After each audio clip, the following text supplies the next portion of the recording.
आज की बहस शुरू करें उससे पहले आपसे एक सवाल कि क्या लोकतंत्र में भीड़तंत्र का इंसाफ जायज है? क्या अपराध पर भीड़ को सजा सुनाने का कोई हक है? ये सवाल इसलिए उठ रहा है क्योंकि हरियाणा के चरखी दादरी में भीड़ ने एक युवक को सरेआम इसलिए मौत के घाट उतार दिया, उसको इसलिए मौत की सजा दे दी क्योंकि उस पर बीफ खाने का मात्र एक शक था। इस शक के चलते उसकी हत्या कर दी। यह सवाल इसलिए क्योंकि महाराष्ट्र के नासिक में चलती ट्रेन में एक बुजुर्ग को इसलिए पीटा गया क्योंकि उस पर बीफ ले जाने का शक था। बीफ ले जाने के शक में मारपीट हुई। दो राज्यों में हुई इन घटनाओं में अब कई सवाल खड़े हो रहे हैं। पहला यह कि गोरक्षा के नाम पर भीड़ तंत्र को इंसाफ सुनाने की इजाजत कौन दे रहा है, और हरियाणा में चुनाव से ठीक पहले ऐसी घटना किस तरफ इशारा कर रही है। ऐसे में आज की बहस इसी पर है कि लोकतंत्र में आखिर भीड़ तंत्र क्यों? भीड़ तंत्र के इंसाफ की दो तस्वीरें देखिए। पहली तस्वीर हरियाणा के चरखी दादरी की है, दूसरी तस्वीर महाराष्ट्र के नासिक की है। चरखी दादरी की बात करें तो यहाँ एक युवक को भीड़ ने पीट कर मार दिया। इसकी वजह आपको बताएं, उससे पहले सरेआम हुई इस दरिंदगी को देखिए। भीड़ ने युवक को चारों तरफ से घेर रखा है और डंडे से बेरहमी से पीटा जा रहा है। इस युवक पर आरोप है कि ये अपने घर पर बीफ खा रहा था, जिसके बाद भीड़ तंत्र ने फैसला सुना दिया। अब इस दूसरी तस्वीर को देखिए। हरियाणा से 1200 किलोमीटर दूर नासिक के इगतपुरी में भी 80 साल के एक बुजुर्ग को इसलिए पीटा गया क्योंकि भीड़ को शक हुआ कि बुजुर्ग बीफ लेकर ट्रेन में सफर कर रहा है। सवाल है कि इस लिंचिंग वाली सोच का इलाज क्या है? इस बेकाबू भीड़ तंत्र पर किसका काबू है? क्या बिना सोचे समझे भीड़ तंत्र जान लेने पर उतारू हो जाए? वहीं गोरक्षा के नाम पर हुई इस दर्दनाक घटना पर दिया हरियाणा के सीएम का बयान और हैरान करने वाला है। नायब सैनी ने कहा कि ऐसी घटना पर भीड़ को कौन रोक सकता है? गौ माता के इसके लिए कोई समझौता नहीं है। गांव के अंदर इतनी श्रद्धा गौ माता के प्रति है कि अगर उनको पता चल जाए कि इस प्रकार का ये हालात कर रहे हैं तो गांव के लोग हैं, इनको कौन रोकता है? फिर उसके अंदर क्या हुआ क्या नहीं हुआ। हालांकि पुलिस इस मामले में 7 लोगों को गिरफ्तार कर चुकी है। BNS के तहत मुकदमा दर्ज किया गया था, जिनमें 4 नामजद युवकों सहित कुल 7 लोगों को गिरफ्तार किया गया, जिसमें 2 औपचारिक बालक भी हैं। पुलिस इसमें तत्परता से कार्रवाई कर रही है। ये हाल फिलहाल की अकेली घटना नहीं है। सवाल है कि ऐसे समाज के ठेकेदारों को शह कैसे मिल रही है। हरियाणा में चुनाव नजदीक है, इसलिए ऐसी घटना पर राजनीतिक घमासान मचा हुआ है। लेकिन इन सब के बीच सवाल यही है कि अगर ऐसे ही भीड़तंत्र कानून को हाथ में लेता रहा तो देश में अराजकता कैसे थमेगी? इसी पर आज होगी बड़ी बहस। तो इसी पर आज होगी बड़ी बहस और इसके लिए हमारे साथ खास मेहमान भी जुड़ेंगे। लेकिन उसके पहले मैं आपको बता दूं कि आखिर ये बहस क्यों? क्योंकि गोमाता के नाम पर भीड़तंत्र का इंसाफ, क्योंकि बीफ के शक में युवक को पीट कर मार डाला, क्योंकि हरियाणा में चुनाव से पहले तनाव बढ़ रहा है, क्योंकि हरियाणा के मुख्यमंत्री ने कहा भीड़ को कौन रोक सकता है, क्योंकि बीफ के नाम पर सियासत अब तेज हो गई है। खास मेहमानों का पैनल हमारे साथ जुड़ा हुआ है, उनका परिचय मैं आपसे करवा दूं। पंडित प्रकाश जोशी जी हमारे साथ जुड़े हुए हैं, धर्माचार्य। डॉक्टर शेष नारायण वाजपेयी जी हमारे साथ जुड़े हुए हैं, धर्माचार्य। साथ ही इस्लामिक स्कॉलर हाजिक खान जी जुड़ गए हैं हमारे साथ, इस्लामिक स्कॉलर मुमताज आलम रिजवी जी, और पॉलिटिकल एनालिस्ट बिलाल खान जी हमारे साथ जुड़े हुए हैं। सबसे पहला सवाल प्रकाश जोशी जी मेरा आपसे है, किसको आखिर इतनी हिम्मत है कि कोई सिर्फ एक शक में मार दे, किसी को पीट कर उसकी हत्या कर दे, और शक इतना कि गौमांस खाया हुआ है? क्या कहेंगे आप? देखिए, शक नहीं है ये, और कैमरे में ये बकायदा वीडियो रिकॉर्ड है। उसके बाद क्योंकि इसको समझना पड़ेगा, आपको समझिएगा कि गाय हमारे लिए, हिंदुओं के लिए क्या है। गाय हमारे लिए अगर देखा जाए तो गोदान हमारे शास्त्र के अंदर, हमारी विधि के अंदर, हमारे संस्कार के अंदर सबसे बड़ा दान कहा जाता है। साथ ही साथ जो गाय है उसमें समस्त 33 कोटि या 33 करोड़ देवी देवताओं का निवास है।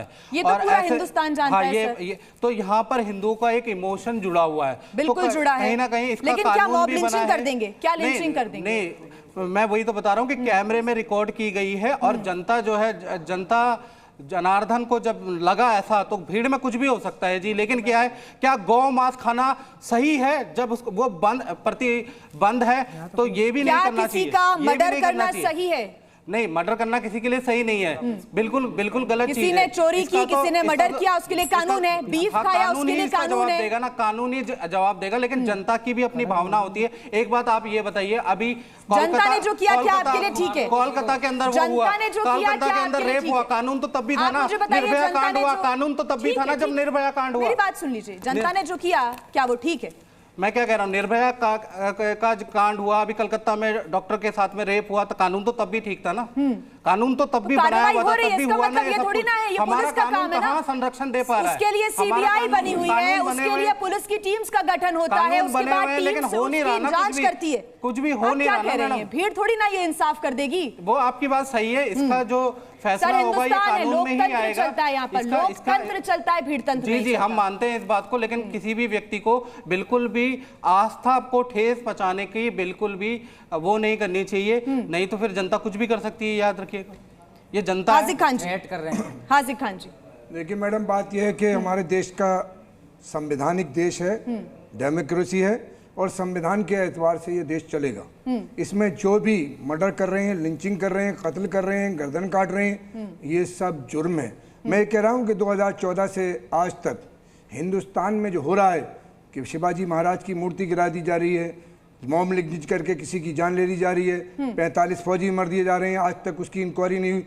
ये भारतीय जनता पार्टी जिस जिस राज्यों में है वहीं लिंचिंग क्यों हो रही है और राज्यों में क्यों नहीं हो रही? देखिए, पार्टी का मुझे लगता कोई सवाल है यहाँ पर, लोगों की भावनाओं से जुड़ा हुआ ये सवाल। मैं कह रहा हूँ, भावनाओं के एतबार से हिंदुस्तान में रहने वाली, नॉर्थ ईस्ट में, बंगाल में, उड़ीसा में, मध्य प्रदेश, उसमें क्या कहते हैं नॉर्थ ईस्ट में, सारे लोग गाय खाते हैं। कौन कहता है कि नहीं खाते? ये सब झूठ बोलते हैं देश में। अरे गायें जो सड़क पर घूम रही हैं, इनकी जिम्मेदारी किसकी है? सरकार की है। एक बात और कह दूं कि जब से ये सरकारें आई हैं, हाथ से इतने ज्यादा हैं वतन में, अपने खून से छप के भी अखबार निकल सकते हैं, और तूने चाहा नहीं हालात बदल सकते हैं, मेरे आंसू तेरी आंखों से निकल सकते हैं। कोई अपने घर में खाना खा रहा है, आप कैसे तकसीद कर रहे हैं कि वो गाय का गोश्त खा रहा है? आपको कौन सी सरकारी एजेंसी ने इजाजत दे दी कि आप कहोगे ये गोश्त? देखिए, बीफ खाना तो इलीगल है हिंदुस्तान में। एक मिनट मैडम, मुसलमानों ने, अलमा ने देवन से फतवा है कि हिंदुस्तान में कोई भी मुसलमान गाय कशी नहीं करेगा, कुर्बानी नहीं करेगा। ये हमारे यहाँ से फतवा है। अब कोई करता है वो जुर्म, लेकिन उस जुर्म में किसी भी जनता के आदमी को ये अधिकार नहीं है। डॉक्टर शेष नारायण जी, ये किसी को भी हक नहीं है कि कोई किसी की जान ले ले। जी बताएं आप। मैं इससे सहमत हूँ कि ये किसी को भी हक नहीं है कि कोई किसी को प्राणदंड खुद दे, जब देश में कानूनी व्यवस्था है। लेकिन किसी का हक ये भी नहीं है कि वो किसी की धार्मिक आस्था को ठेस पहुंचाने के लिए किसी धार्मिक प्रतीक को अपमानित करे, उसका हनन करे, उसे नष्ट करे। मैं ये सोचता हूँ, हमारा जो इस्लामिक जगत है, मैंने सुना है बहुत अनुशासित है। वो अगर कोई फतवा जारी कर देता है तो हमारे मुस्लिम बंधु उसे फॉलो करते हैं। तो मेरा निवेदन ये है कि ये घटना तो अगर किसी को मारा जाता है दुर्भाग्यपूर्ण है, उसकी हम निंदा करते हैं, लेकिन हमारी प्रार्थना इस जगह भी है। लेकिन मेरी प्रार्थना, पूरी बात होने दीजिए, मेरी प्रार्थना इस जगह भी है कि गौ रक्षा के संदर्भ में हमारे इस्लामिक बंधुओं की ओर से, उनके धर्माचार्यों की ओर से करना चाहिए, लेकिन आपकी ये उम्मीद होनी चाहिए कि लिंचिंग ना हो। आपकी ये भी उम्मीद होना चाहिए डॉक्टर शेष नारायण जी कि किसी की लिंचिंग ना हो। अभी बंगाल में ये सब कुछ हुआ, एक भी इस्लामिक स्कॉलर की तो आवाज नहीं उठी बंगाल के अंदर, और यहाँ पर आपकी आवाजें उठ रही हैं। देखिए सर, कहीं पर रेप होता है, कहीं पर मर्डर होता है, गलती जिसने किया है उसकी है, जो आरोप है नहीं, जो आरोपी है उसको सजा का प्रावधान है, और ये न्याय के हिसाब से मिलना चाहिए। एक मिनट रुक जाइए आप। मुमताज आलम रिजवी जी, ये लगातार कहा जाता है कि भाई अगर इलीगल है बीफ खाना तो फिर ये उम्मीद क्यों नहीं की जाती लोगों से?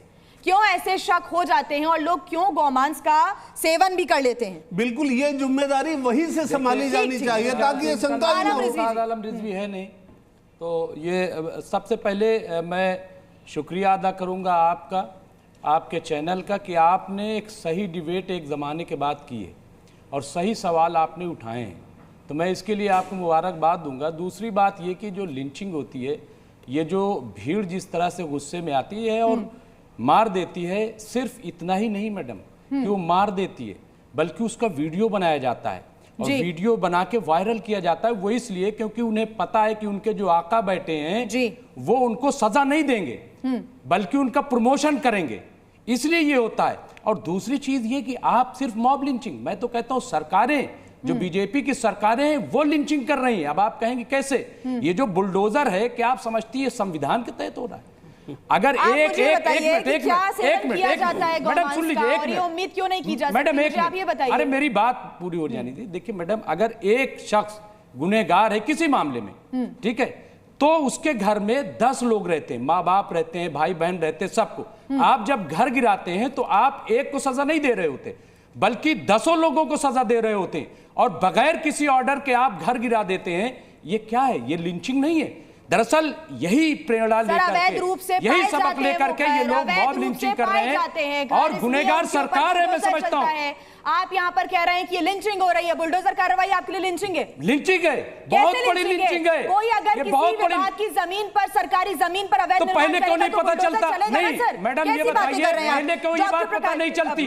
जब कोई वाकया हो जाता है तब पता चलता है, और फिर क्या ऑर्डर, नोटिस दिए जाते हैं महीनों पहले कि आपने फुटपाथ पर दुकान क्यों लगा ली? कैसी बातें कर रहे हैं? कौन सा ऑर्डर उनके पास होता है? ले जा रहे हैं बुलडोजर के ऊपर।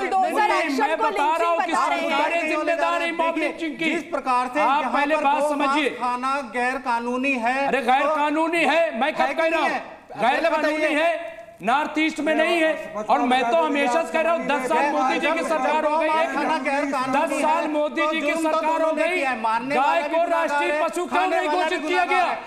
हमें जवाब दीजिए। आप जवाब दीजिए। मैं किसी की पैरवी नहीं कर रहा हूँ, जो गाय खाए गलत है, लेकिन आप बताइए राष्ट्रीय पशु आतंकवादी घटना होती है तो आप कहते हो कि आतंकवाद का कोई धर्म नहीं होता, आतंकवाद का कोई धर्म नहीं होता, कोई मजहब नहीं होता। यहाँ पर आप गुनाहगार की पैरवी कर रहे हैं। जब गौमांस खाना हमारे देश के अंदर अपराध की श्रेणी में आता है तो आप कैसे पैरवी कर रहे हो? पैरवी करने की कोई तरीका ही नहीं है इसका। आपको कैसे जानकारी होगी? कोई आतंकवादी घटना आती है उसमें कोई नाम आ जाता है, मानने वाले उन्हें कैसे जानकारी होगी? आज़िक खान जी, आप तो खुद ही कह रहे थे अभी कि नॉर्थ ईस्ट साइड तो खाते हैं लोग, आपको कैसे जानकारी होगी कि खाते हैं वहाँ पे?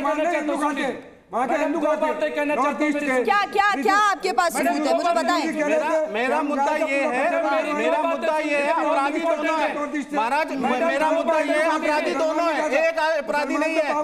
आप कभी योगी को बोल रहे हैं, कभी मोदी को कह रहे हैं, क्या किसने और भरपा कोई और है? मध्य प्रदेश, ये तो अजीब सी बात है। एक मिनट सुनिए, अजीब सी बात है। किया किसने? मैं आपके साथ हूं। आप केंद्र सरकार से, मरकजी सरकार से मांग कीजिए कि गाय को राष्ट्रीय पशु घोषित किया जाए, नंबर 1। नंबर 2, मैं मांग करता हूं आपके इस मंच से कि आप जो है चलिए और गौशालाएं बनवाइए। अभी मध्य प्रदेश में 50 गांव को नदियों में फेंक दिया गया।